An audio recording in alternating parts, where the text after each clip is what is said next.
I mean, he's so blatantly stupid.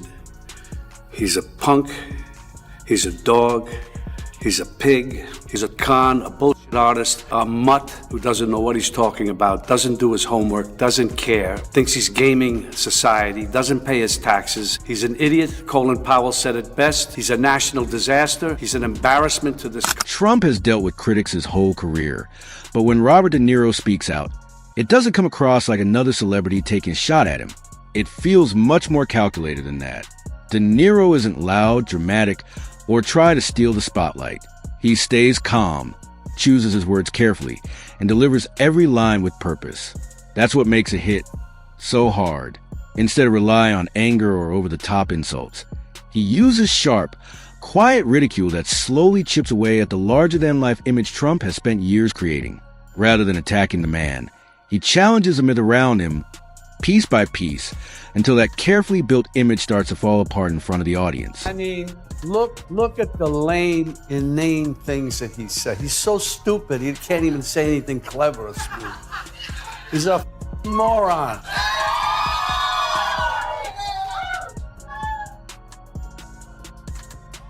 But he's a scary one.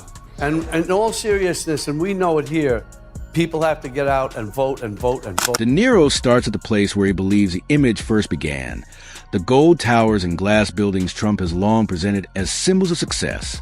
But De Niro sees them very differently. To him, they aren't lasting monuments to achievement. They're monuments to ego, impressive on the outside but empty underneath, much like the image he believes Trump has built around himself. He isn't looking at them as business victories. He sees them as giant advertisements for a brand that appears strong on the surface, but, in his view, is far more fragile than it wants people to believe. He's so angry that this country has gotten to this point, that this fool, this bozo, has wound up where he has. He talks how he wants to punch people in the face. Well, I'd like to punch him in the face. This is somebody that we want for president? I don't think so. What I care about is the direction of this country. And what I'm very, very worried about is that it might go in the wrong direction with someone like Donald Trump. If you care about your future, vote for it. From there, De Niro turns to Trump's business record, pointing to bankrupt casinos, a failed airline, and a vodka brand that never found much success, even in New York. In his view, these aren't small setbacks that can be brushed aside. They're major parts of Trump's business story. De Niro argues that Trump built a reputation as a brilliant businessman by dressing up failures to look like success. To him, the image of the fearless mogul doesn't match the track record. Instead, he sees a flashy brand built more on appearance than results, where style often mattered more than substance. He is a malignant narcissist. He's a socio-psychopath. He's created some new language as far as describing somebody in his mental condition. It's so frightening and scary, and he's dangerous. The focus then shifts to Trump's long relationship with fame. De Niro reminds the audience that, before politics, Trump was widely known as a tabloid celebrity who often stayed in the spotlight through headlines, controversy, and constant media attention. In De Niro's view, Trump's move from reality television to the White House wasn't the result of destiny. It was an unexpected turn that led to chaos. He describes it as one of history's biggest casting mistakes, arguing that putting a reality TV personality in the nation's highest office was like asking a game show host to direct Shakespeare. To him, it was a performance that was always going to struggle under the weight of its own image. Do you think our democracy is at risk in this election? I think that it is. I always keep saying democracy is great, of course, but democracy people take for granted. It's a word that some people don't even understand. They take it for granted. It's about right and wrong, period. The guy's a monster. He is beyond wrong. It's almost like he wants to do the most horrible things that he can think of in order to get a rise out of us. I don't know what it is, but he's been doing it, and it's... De Niro then turns his attention to Trump's way of speaking, pointing out what he sees as a constant stream of exaggerated words and repeated superlatives. In his view, everything is always the biggest, the best, or the most tremendous, to the point where those words begin to lose their meaning. Instead of overanalyzing it, De Niro simply lets the pattern speak for itself. He argues that someone holding immense power shouldn't have to rely on the same exaggerated language over and over again. To him, those constant claims don't project confidence or strength. They reveal a need to make everything sound bigger than it really is. Trump, this kind of government will perish from the earth. I don't mean to scare you. No, wait, maybe I do mean to scare you. If Trump returns to the White House, you can kiss these freedoms goodbye that we all take for granted. And elections, forget about it. That's over. That's done. If he gets in, I can tell you right now, he will never leave. He will. De Niro then takes aim at Trump's view of loyalty, arguing that he often demanded complete loyalty from people around him, but didn't always return it. In his telling, allies, advisors, and even longtime supporters were pushed aside once they were no longer useful. He points to the number of former associates who later became outspoken critics, saying that contrast speaks for itself. From there, he shifts to Trump's rallies, describing them as performances where applause often seemed to matter more than policy. In De Niro's view, the flag hugs, catchy slogans, and campaign merchandise created a powerful spectacle, but he argues they were more about building a personal brand than demonstrating genuine leadership or principle. Use people and make them think. No, you think he's No, I don't think so. Why do you think? I'm curious why you would guess that there's a big group of people in this country who believe that he cares about them. I am totally dumbfounded, baffled by that. I can't understand it. And it's a thing that we've seen over decades and decades. And he's a what's it, Tammy Faye and the other one. Yes. It's the same thing, give us your money, we're gonna save you. Yeah, televangelist. Yeah. It's just the same thing. And it's so obvious.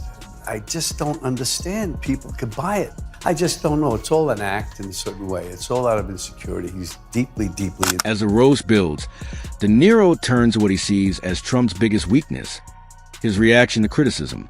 He argues that almost every joke, negative headline, or public challenge is treated as part of a larger conspiracy instead of being brushed aside. To De Niro, that doesn't show confidence. It reveals someone who looks powerful on the outside, but is easily shaken underneath.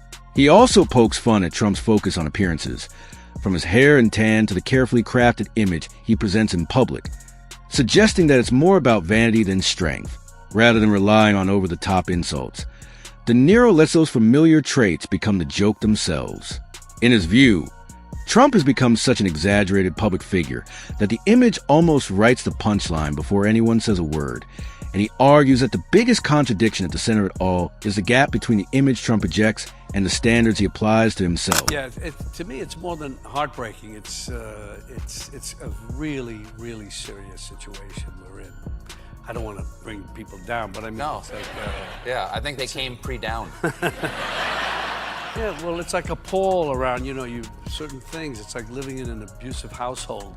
You feel, you don't know what's going to happen next, what crazy thing is going to happen next, what's going to make you say, what the hell's going on?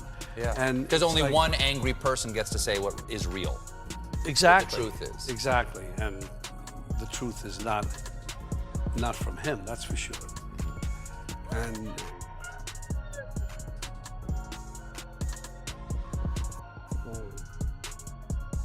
And he's... De Niro then turns to what he sees as Trump's desire to shape his legacy, arguing that while Trump may have hoped to be remembered through grand achievements, much of his public image has instead been preserved through comedy sketches, late-night monologues, and internet memes. In De Niro's view, that's a reflection of how ambition can sometimes turn into satire.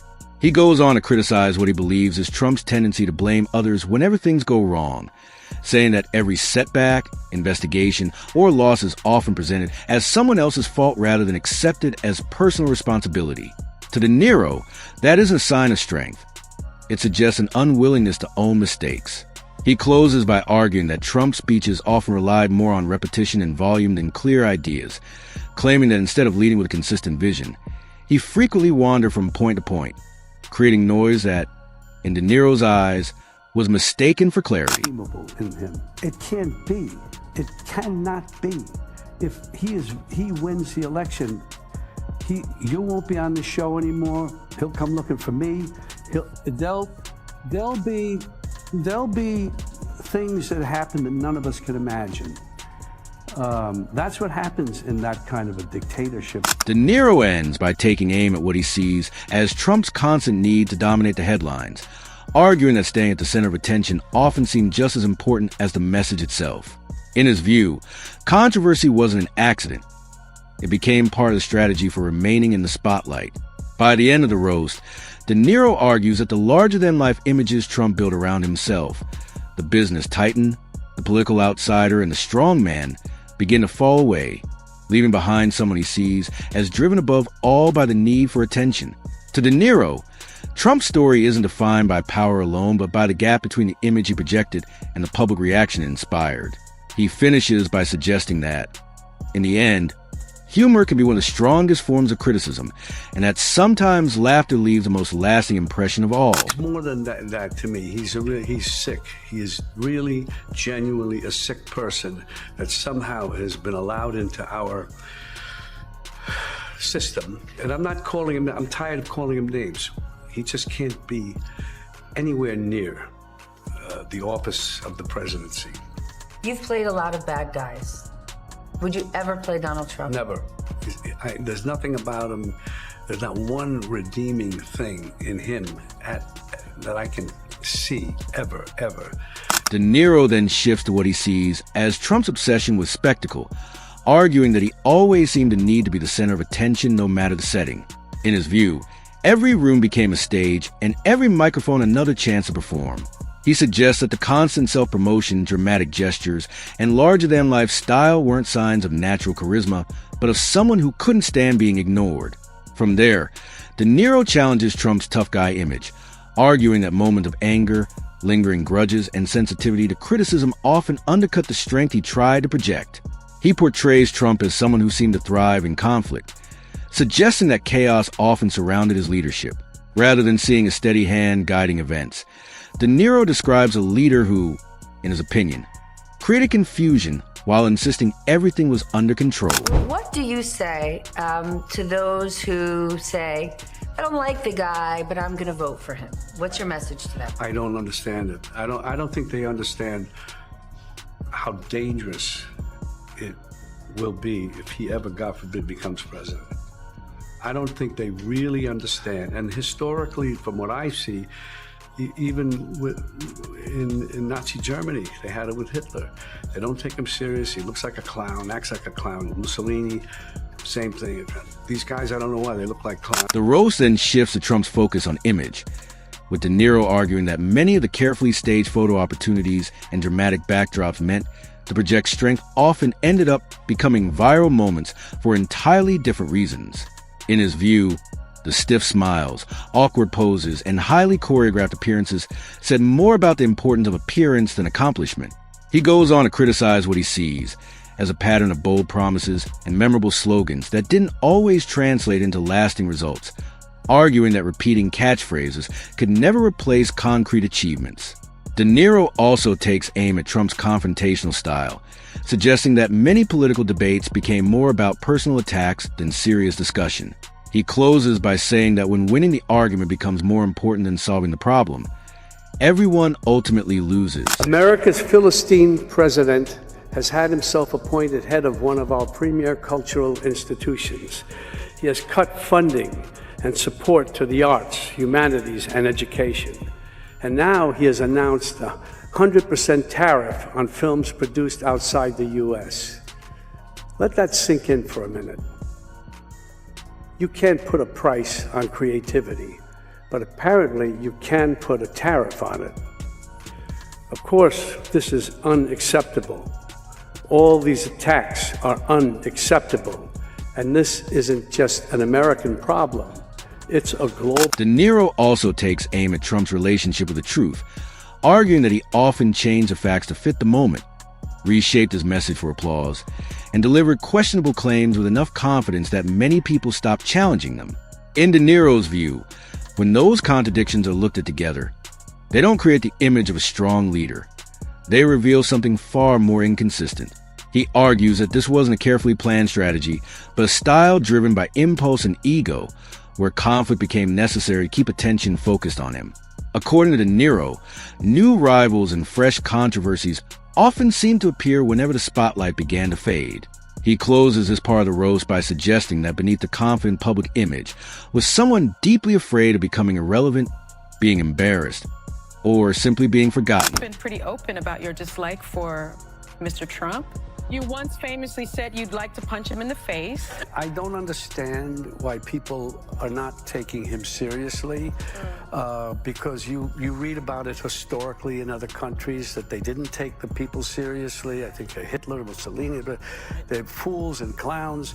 Well, and I hear it. There's some people. I mean, who does not think that this guy is going to do exactly what De Niro argues that many of Trump's biggest boasts sound less like displays of confidence and more like a search for constant reassurance. In his view, the louder the grand promises and self-praise become, the more they reveal an underlying vulnerability that comedy can easily expose. He suggests that, beneath the image of dominance, fear is often the force driving the performance. As the roast reaches its conclusion, De Niro turns to the legacy he believes Trump hoped to leave behind, arguing that instead of being remembered with admiration, much of his public image has been shaped through parody, satire, and late-night comedy.